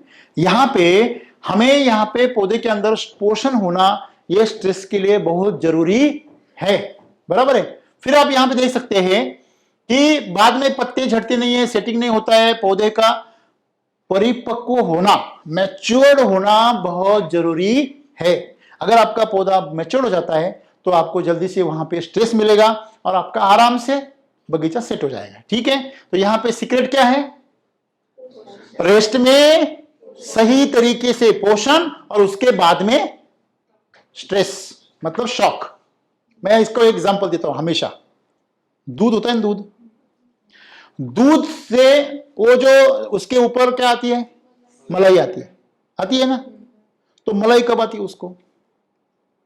कंडीशन नंबर 1, उसके अंदर फैट होना चाहिए, उसके अंदर एसएनएफ होना चाहिए, फैट होना चाहिए। अगर आप जो एचएफ काऊ होती है उसका अगर डेयरी का दूध लाओगे, जो पैकिंग में आता है, वो उसको कितना गर्म करने के बाद उसको मलाई आती है? आप उसको गर्म करते रहो, पतीला जल जाएगा आपका, लेकिन मलाई नहीं आएगी, क्योंकि वो पहले से निकाली, वो तो होती है कम में और निकाली होती है। सिंपल बात है। उसके अंदर अगर फैट है तो आपको मलाई मिलेगी। उसके अंदर फैट है और आपने वो दूध सामने ले लिया और मलाई आ जाएगी, आ जाओ मलाई आ जाओ, ऐसी आएगी? हेलो, फिर कैसे आएगी? उसको गर्म करना पड़ेगा ना। मतलब मलाई जमा करने के लिए, फैट तैयार करने के लिए उसके अंदर पोषण दो पौधे को, और उसको वो मलाई बाहर निकलने के लिए उसको शॉक दो, हीट करो। इस तरह दो चीजें बहुत इंपॉर्टेंट है सेटिंग के लिए, ये हमेशा किसान ने समझना चाहिए। अभी हमको थोड़ा सा टेक्निकल बातें ही जो समझाते हैं कि आपके पौधे के ऊपर कौन से फूल आते हैं। अगर बंचेस में आएंगे या एक एक आएंगे, वो आगे टहनी पे टॉप पे आएंगे या पीछे आपके मेन स्टेम पे आएंगे, वो सब जो है वो सब साइंस है, वो कोई जादू नहीं है। वो साइंस कैसे काम करता है मैं आपको यहां पे दिखाता हूं। देखिए, इथिलीन का जो संश्लेषण तभी होता है जब कार्बन नाइट्रोजन के रेशो जो होता है वो संतुलित होता है और पत्तियां परिपक्व होती है। वो सीएन रेशो अगर आपका बैलेंस नहीं है, नाइट्रोजन लेवल हाई है, तो आपका पतझड़ अच्छा नहीं होगा, आपके हिसाब से नहीं होगा। पतझड़ कम से कम गर्मी के मौसम में आपका पतझड़ 70% होना चाहिए। कौन से मौसम में? गर्मी। 100% पतझड़ होगा तो वो आपको जो हानिकारक है। जब उसको फूल आएंगे तो उसका पालन पोषण कौन करेगा? थोड़ी सी पत्तियां अगर रुकेंगी पीछे, वो पत्तियां पौधों को प्रकाश संश्लेषण फोटोसिंथेसिस करने के लिए सपोर्ट करेंगी, वही नहीं रहेंगी तो बराबर है ना। तो इसीलिए गर्मी के मौसम में आप 70 to 80% गुड जो डिफॉलिनेशन होता है वो अच्छा रहता है। तो दूसरा जो है, अगर आपका ठंडी का मौसम है तो वहां पे 90% तक चल सकती है, बराबर है। तो इस सीजन के हिसाब से वो कम ज्यादा उसका रेशो रहता है, ठीक है। तो यहां पे जो सीएन रेशो है, अगर यहां पे कार्बन नीचे है मतलब कम है और नाइट्रोजन ज्यादा है तो वाटर शूट निकलेंगे। ये फिक्स है फॉर्मूला। दूसरा क्या है, कार्बन अगर नीचे है और नाइट्रोजन भी नीचे है तो नर कली निकलेगी, मतलब दोनों भी कम है तो क्या निकलेगी? नर कली। अभी नर कली होती नहीं है, वो बाद में देखेंगे हम। फिर भी जो गिर जाती है वो घंटी के आकार की होती है, उसको नर बोलते हैं, वो गिर जाएंगी, वो आने वाली है। फिर अगर कार्बन भी ज्यादा है नाइट्रोजन भी ज्यादा है तो मादा कली निकलेगी, दोनों अगर ज्यादा है तो। और अगर दोनों बहुत ज्यादा है तो आपको गुच्छों में फूल मिलेंगे। अभी नाइट्रोजन तो हमारे हाथ में है नहीं, हम नाइट्रोजन का कुछ नहीं कर सकते। कैसे नहीं कर सकते? आप मुझे बताइए, हवा में नाइट्रोजन कितना है? 78%। कितना? 78। हेलो, आप इसी जहां से है? हाँ हेलो, इसी जहां से है ना? तो आप इस जहां में कितना नाइट्रोजन है, कभी पढ़ा तो होगा ना स्कूल में? 78%। अगर 78% हवा में नाइट्रोजन, तो पानी के साथ में जो पानी में घुल जाता है और जब भी बारिश होती है नाइट्रोजन अवेलेबल हो जाता है ही नहीं है। तो बारिश होने के बाद पत्तियां पीली क्यों पड़ती है? नाइट्रोजन की लेवल क्या जाती है? बढ़ जाती है। और नाइट्रोजन क्यों बढ़ जाता है? क्योंकि मिट्टी में हमने इतना केमिकल डाला हुआ है, उसी से नाइट्रोजन बढ़ जाता है, राइट। यहां पे हम देख सकते हैं कि नाइट्रोजन लेवल हमारे हाथ में नहीं है, तो हमारे हाथ में है क्या? कार्बन लेवल है हमारे हाथ में। तो हम कार्बन लेवल को मैनेज कैसे कर सकते हैं? CHO को ध्यान में दीजिए, ऑर्गेनिक मैटर, ताकत वाला, जिसमें कार्बन भरपूर है, जैसे कि कृषि अमृत है, जैसे कि सॉइल चार्जर है, जैसे कि फ्रूट चार्जर है, जैसे कि हमने पूरा वैदिक का प्रोडक्ट लॉन्च किया है। ये सब चीजों में क्या भरा हुआ है? CHO भरपूर है। उसको डालो, कार्बन की लेवल क्या हो जाएगी? बढ़ जाएगी। आप ऊपर से स्प्रे करो, कार्बन की लेवल बढ़ जाएगी। तो कार्बन की लेवल जो है वो बढ़नी चाहिए। आप बोलेंगे सर कार्बन में ज्यादा डायरेक्टली बढ़ा सकता हूं क्या? बिल्कुल नहीं। आप मिट्टी के लेवल को बढ़ा सकते हैं। उससे फायदा क्या होगा? आपका फोटोसिंथेसिस ज्यादा होगा, और फोटोसिंथेसिस के माध्यम से जो हवा का जो कार्बन सिंथेसिस होता है वही कार्बन पौधे के लिए इस्तेमाल किया जाता है। आपके मिट्टी के अंदर के कार्बन उसके कोई काम का नहीं है। आप बोलेंगे हमने अभी कृषि अमृत डाल दिया, सॉइल चार्जर डाल दिया और कार्बन लेवल बैलेंस क्यों नहीं हो रहा है? रुको भैया, तूप खाने से अभी रूप नहीं आ जाएगा तुमको। अभी घी खा लिया और एकदम से पहलवान हो गया, ऐसा हो जाता है क्या? नहीं तो लोग 1-1 लीटर घी पी लेते। वो पेट्रोल थोड़ी है कि अभी लगे करेगा, वो सिस्टम है, वो लेगा टाइम 3 महीने का। कितना महीने? 3 महीना रोज 50 से 100 ml घी खाओ, प्योर देसी घी, फिर देखो आपकी बॉडी कैसी चमकती है, करके देखो, बराबर है ना? लेकिन वो वनस्पति घी मत खाना या एचएफ का मत खाना, बराबर है दोस्तों। ये जो मैं अभी बात कर रहा हूं आपको, तो आपको कार्बन लेवल बढ़ाना है तो आपको ये सब चीजें पौधे को लगातार 2 से 3 महीना देनी पड़ेगी, तब आपका लेवल मैच होगा। आप 15 दिन 20 दिन, अभी आपका पूरा बगीचा खराब है, फेल हुआ है, और आपने अभी बेसल डोज डाल दिया और 15 दिन में आपका पतझड़ हो गया और अभी चाहते हैं कि हमारा बगीचा सेटिंग हो जाए, ऐसा नहीं होगा। कम से कम वो 45 से 90 दिन लेगा ट्रैक पे आने के लिए। आपको साइकिल को मोड़ना है, कितना टाइम लगेगा? साइकिल को ऐसा टर्न करना है, कितना टाइम लगेगा? अरे क्या टाइम लगेगा, मोड़ दिया, खत्म हो गई बात। आपको बस को मोड़ना है, जगह पे मोड़ेगी नहीं, थोड़ा सा लगेगा लंबा टर्न, ऐसा लगेगा नहीं लगेगा? आपको ट्रेन को मोड़ना है, हाँ हाँ, कम से कम आपको 2 से 3-4 किलोमीटर का घेरा लगेगा। आपको प्लेन को मोड़ना है, हेलो, कम से कम 10-20 किलोमीटर का, 50 किलोमीटर का क्या लगेगा, राउंड लगेगा। आप बोलेंगे साइकिल की तरह प्लेन को मोड़ना है, वो मोड़ेगा कि मोड़ेगा मेरे को पता नहीं। मेरे को मराठी में मोड़ेगा को मतलब टूटेगा ऐसा बोलते हैं, बराबर तो वो मोड़ना तो नहीं सही पॉसिबल है, लेकिन वो टूट जाएगा, वो बर्बाद हो जाएगा। दोस्तों ये समझना जरूरी है। अगर हमें पौधे को उसके लेवल पे लाना है, इस बॉडी को अगर ट्रैक पे लाना है, तो 45 से 90 दिन लगते हैं। उतने दिन का आपके लिए सब्र होना चाहिए। आप नहीं भी रखोगे, पौधा अपने अपनी प्रकृति की तरह से काम करता है, उसका अपना सिस्टम है। आप कितना भी फोर्स करो, फिर भी वो अपनी प्रकृति को नहीं छोड़ता है। आप उसके प्रकृति को कुछ हद तक कंट्रोल कर सकते हो, 100% नहीं कर सकते। वो अगर अपने पे आ गया तो आप उसके आगे कुछ नहीं कर सकते, बराबर है। इसलिए आप अंगूर के किसान हो या अनार के, आप इस सच्चाई को जितना अच्छा और जितनी जल्दी जान सको उतना अच्छा है। आपका बगीचा कभी फेल नहीं होगा। समझ में आ रही बात?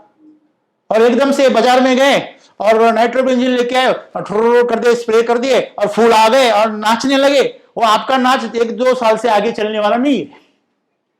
2 साल के बाद में आपके साथ में आपका बगीचा भी नाचेगा। वो वहां से निकलेगा और बाहर चला जाएगा आपके चूल्हे के अंदर, हाँ वही तो, वहां जाके हंसेगा वो। अरे दोस्तों कहां लेके जा रहे आप खेती को? हम बोलते सर मेरा तो बहुत सक्सेसफुल हो गया। अरे तेरा कितने साल सक्सेसफुल होता है वो तो देखा है कभी आपने? भगवान की जो लाठी होती है ना प्रकृति की, वो लाठी दिखती नहीं है और भी आवाज भी करती नहीं है, लेकिन जो घाव इतना करती है ना, तो अच्छे अच्छे के पसीने छूट जाते। तो हमेशा प्रकृति को समझा करो दोस्तों। आप एक खेती करने में ये जो सी है उसको मेंटेन करो, 45 से 90 दिन दो उसको, तो आपको जैसा चाहिए वैसा आपका बगीचा बनेगा, बराबर है। पूरे समर्पण से करो, थोड़ा थोड़ा मत करो, करूं कि नहीं करूं, ऐसा करूंगा तो ऐसा होगा, ऐसे कुछ नहीं है। साइंस है, साइंस के साथ में काम करो। मैं मेरे हाथ में कांच की चीज है छोड़ दूं तो क्या होगा? नीचे फर्श है तो, प्लास्टिक की है तो,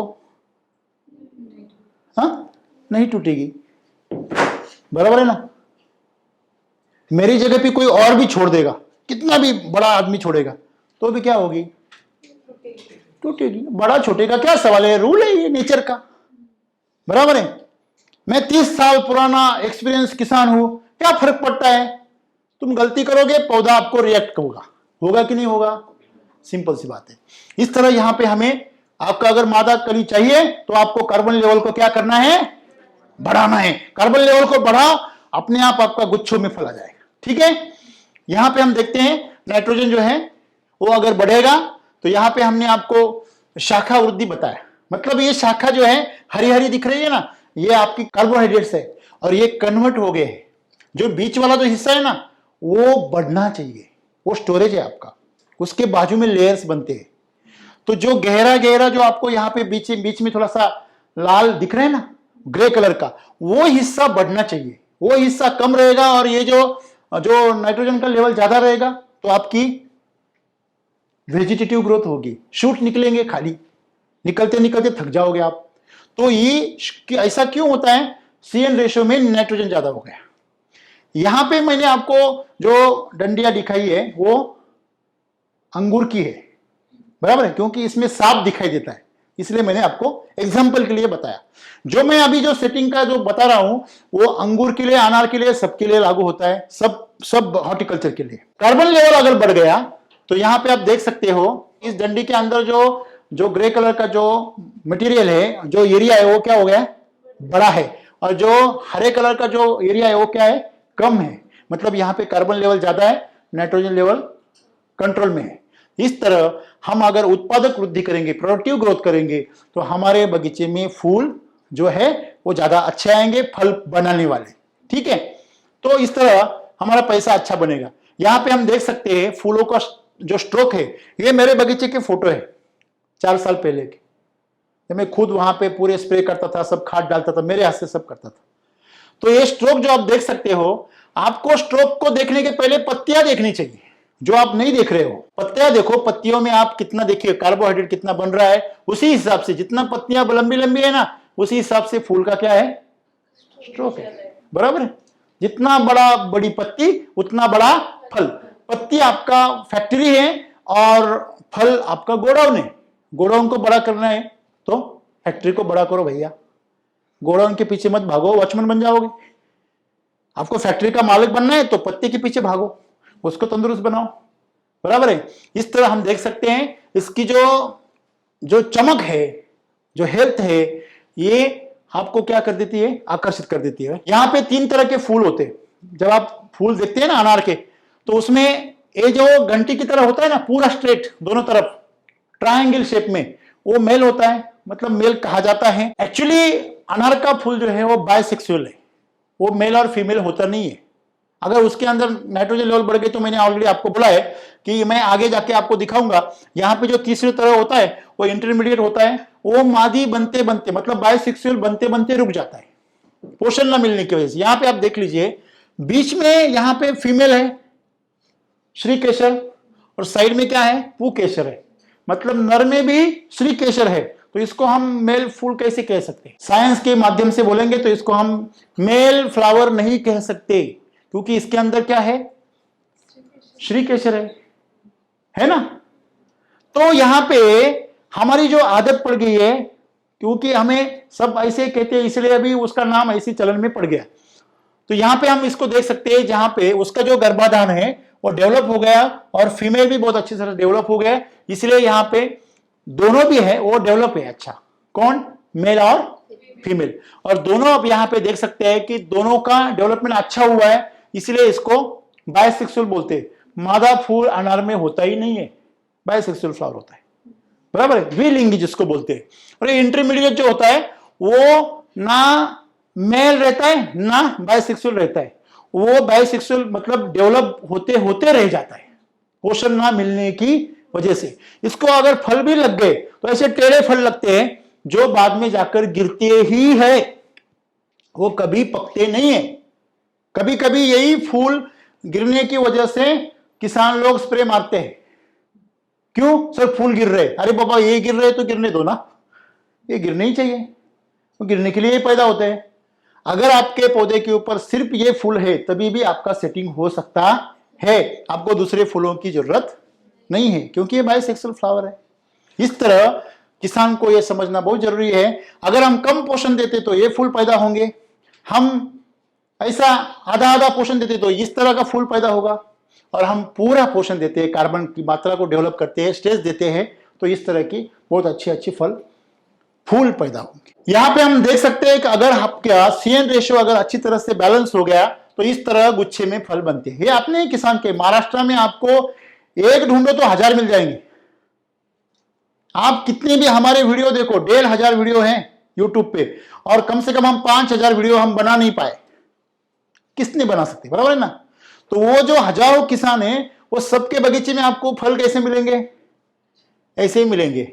जब मैंने ये फोटो जब मैंने हमारे एक साइंटिस्ट ग्रुप में शेयर किए थे, तो आपको मतलब आश्चर्य होगा कि वो बोले ये उन्होंने जो हार्मोन्स है उसका ज्यादा इस्तेमाल किया है।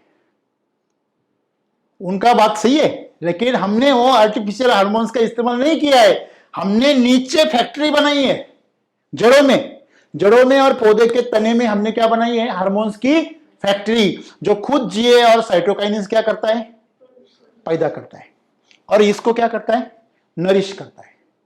समझ में आ रही बात। इस तरह हम हमारे पौधे का पोषण करके, मुझे तो बहुत सारे किसान ऐसे भी बोल रहे थे, सर इतना फल लगेंगे, जब छोटे थे, जब ऐसे छोटे थे ना, तब ये किसान बोल रहे थे सर ऐसे फल लगेंगे तो उसका पोषण नहीं होगा। कैसे होगा, बोले सर दोनों तो पास में सटे हुए। मैंने बोला जब नेचुरली सेटिंग होता है ना, नेचुरली कोई भी हार्मोन्स ना देकर जब आपका सेटिंग होता है ना, तब पौधे के पास में पूरा इंजीनियरिंग प्लान होता है।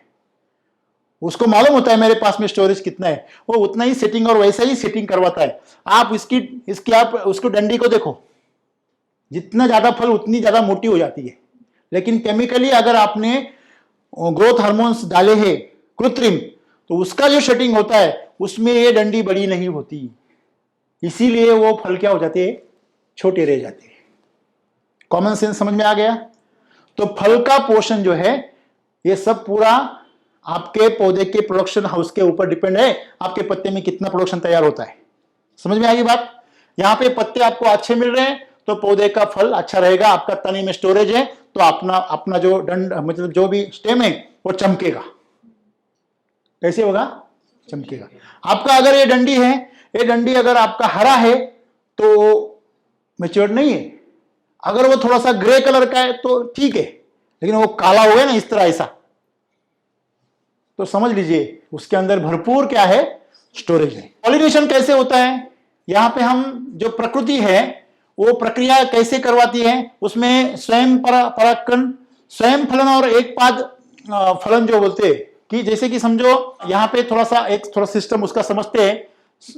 सेल्फ पॉलिनेशन और क्रॉस पॉलिनेशन। अनार में जो है सेल्फ पॉलिनेशन ये 4 से 5% ही होता है, मतलब उसी जो फूल होता है उसी फूल का क्या होता है, जो मेल जो होता है वो फीमेल से वहां पे क्या करता है, फलन करता है, पॉलिनेट करता है, तो उसको क्या बोलते हैं, सेल्फ पॉलिनेशन। आगे जाके उसका एक छोटा सा वीडियो हम आपको दिखाते हैं तो आपको थोड़ा सा समझ में आ जाएगा। यहां पे जो मेल पार्ट होता है, राइट,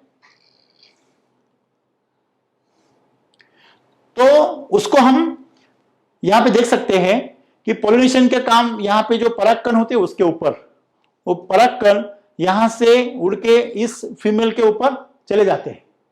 तो उसके ऊपर जाने के बाद फूल सेट हो जाता है, फल बन जाता है, तो उसको सेल्फ पॉलिनेशन कहते हैं। ठीक है,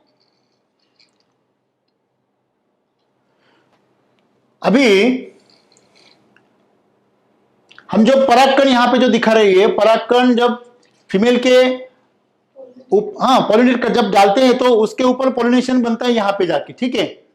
लेकिन वो सेम फ्लावर का हो गया तो सेल्फ पॉलिनेशन बोलेंगे, अगर दूसरे फ्लावर से हो गया तो क्या बोलेंगे, क्रॉस पॉलिनेशन हो गया।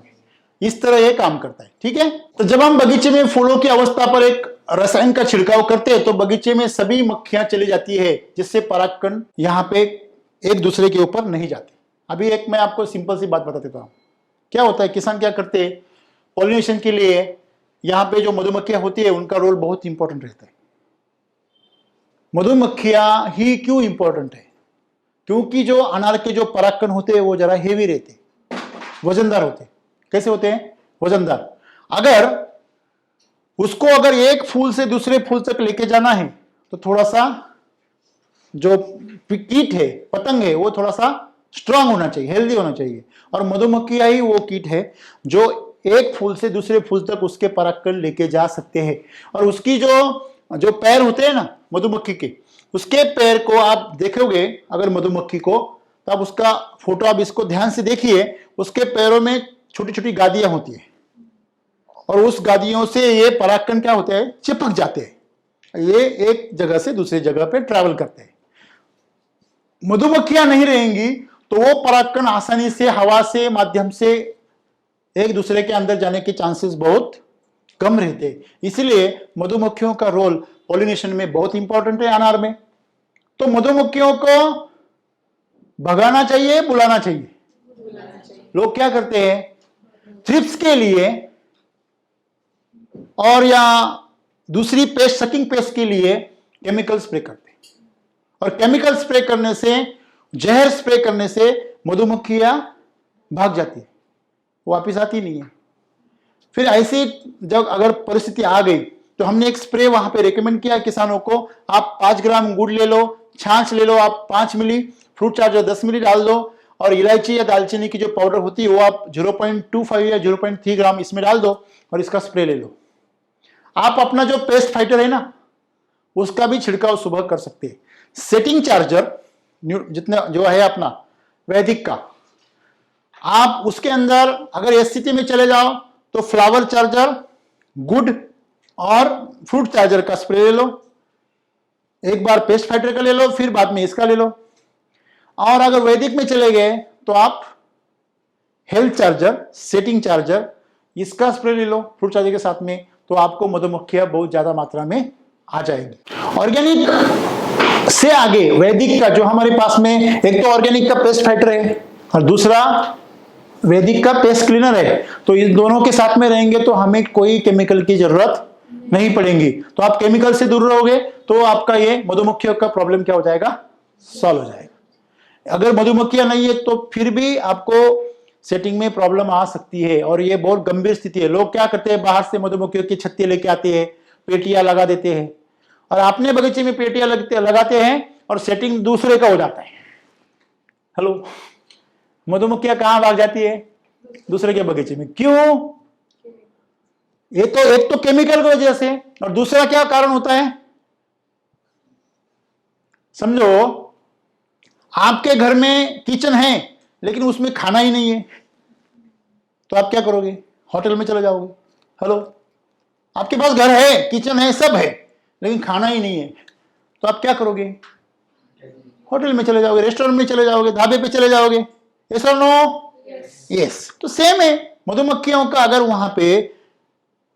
वहां पे मकरंद मिलेगा उसके अंदर, तभी वो वहां आ जाएगी। उसको अगर वहां पे वो मकरंद ही नहीं है, वो पौधे के अंदर उसकी ताकत ही नहीं है, तो क्या वो वहां पे जाएगी, वो वहां उसको मिलने के लिए जाती है क्या, चलो चलो ये फूल को मिल के आते हैं, ऐसा बोलती है क्या? वो वहां क्यों आती है, अपना खाना ढूंढने के लिए, और उसका खाना क्या है, मकरंद है। समझ में आ रही ना बात? तो इस तरह हमने उसका विज्ञान समझना बहुत जरूरी है। बाद में मधुमक्खियों के पकड़ने की आपको नौबत ना आए, इसलिए आप पहले से उसके अंदर मकरंद पैदा हो जाए इतना पोषण दे दो। बात कैसी है, एकदम सिंपल। लेकिन पहले से करोगे तो सिंपल है, इमीडिएटली कैसी हो जाती है, मुश्किल हो जाती है। ठीक है, तो यहां पे इस तरह हम देख सकते हैं कि ये बुलाओ तो 10 आ जाती है। कौन? मधुमक्खियां।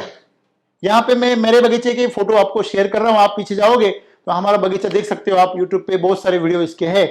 तो यहाँ पे ये जो पत्तियां हैं और इतने तंदुरुस्त है, ये फूल के कलर आपको पता है, ये फूल पे कलर इतने गर्द और इतने तेज कलर क्यों आते हैं? मधुमक्खियों को आकर्षित करने के लिए। मतलब ये पौधा क्या है, खुद बहुत ही खुश है, उसके अंदर बहुत ताकत है, वो पोषण से भरा हुआ है, तो खाना पीना जिसका अच्छा रहता है उसका हेल्थ कैसे रहता है, मस्त रहता है। जिस बच्चे को टाइम पे दूध मिलता है, अच्छा दूध मिलता है, वो बच्चा कैसे रहता है, हमेशा खेलता रहता है, हंसता रहता है। और जिस बच्चे को अच्छा दूध नहीं मिलता है वो कैसे करता है, वो रोता रहता है, दूसरों को परेशान करता है कि नहीं करता है। सिंपल सी बात है दोस्तों, यहाँ पे बहुत अच्छा पोषण हो रहा है, इसलिए मधुमक्खियां बहुत ज्यादा मात्रा में जमा हो रही है। बहुत सारे किसानों ने मुझे बताया कि एससीटी का जब हम प्रोडक्ट यूज करते हैं तो हमें डर लगता है खेती में जाने से, इतनी मधुमक्खियां हो जाती। सच है गलत है? हमारे पीछे के वीडियो देखो आप, मेरे बात का आपको प्रमाण मिल जाएगा। ठीक है। यहां पे दोस्तों मेरे बगीचे का जो आप देख सकते हैं कि किस तरह से सेटिंग हुआ है, इसका स्ट्रोक आप देख सकते हो, ये सब चीजें मैंने सब खुद करके देखा है, इसलिए मेरे बात में मैं कॉन्फिडेंस से बोलता हूं।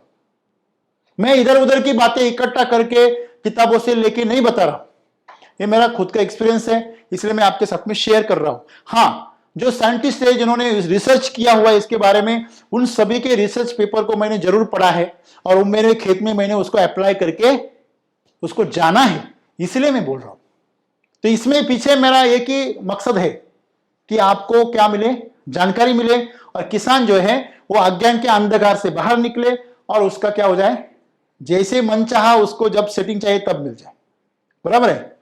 तो इस तरह आप देख सकते हो जो स्ट्रोक आपको मिल रहे हैं दोस्तों, ये स्ट्रोक लेने के लिए आपको जीए साइटोकाइनिन्स का इस्तेमाल करना पड़ता है। बहुत सारे जो लोग हैं ऐसा करते भी है, लेकिन मैं दोस्तों आपको गर्व से बता सकता हूं कि 5 साल का हमारा पूरा आप शेड्यूल, आप पीछे जाके हिस्ट्री देखिए, हमने कभी जीए और साइटोकाइनिन का रिकमेंडेशन हमारे शेड्यूल में नहीं किया है। और फक्र की बात है दोस्तों कि हमने अंगूर में यूज करने वाले किसानों को भी 100 ग्राम से 10 ग्राम तक नीचे लाया है। ये हमारे बहुत अच्छा मुकाम है, मैं इसके लिए भगवान का और सब किसानों का शुक्रगुजार। क्या आप ये जहर को क्या कर रहे हो, कम कर रहे हो। बराबर है। तो यहां पे हम देख सकते हैं इस तरह, ठीक है। तो दोस्तों यहां पे सेटिंग का जो भी ज्ञान था जो आपके साथ में शेयर करना था वो मैंने आपके साथ शेयर कर लिया है। तो इसके बारे में आपको जो भी सवाल है, अगर कोई सवाल है और जानकारी लेनी है तो आप हमारी टीम से कांटेक्ट कर सकते हो। दोस्तों हम कोई मार्केटिंग नहीं करते हैं, हमारा आपको कोई भी एग्जीक्यूटिव आपके बगीचे में नहीं आएगा कि ये यूज करो, एससीटी यूज करो, एससीटी वैदिक यूज करो, फिर आप बोलेंगे सर हम आप हमें कैसे गाइड करोगे। एक तो हमारे पास में यूट्यूब चैनल है, दूसरा आप हमारे जो ऑफिसर्स है वो अगर आप ग्रुप करेंगे किसानों का तो वहां आके आपको पर्सनली वहां पे गाइड करते हैं, हर महीने में आपको विजिट करेंगे, और हम किसानों को ही इतना ट्रेन करते हैं कि वो खुद अपने खेती के कंसल्टेंट बन जाते हैं। तो हम यही चाहते हैं कि हर किसान अपने खेती का मार्गदर्शक बने और हर किसान बोले चलो खेती करते हैं बड़े आराम से। धन्यवाद।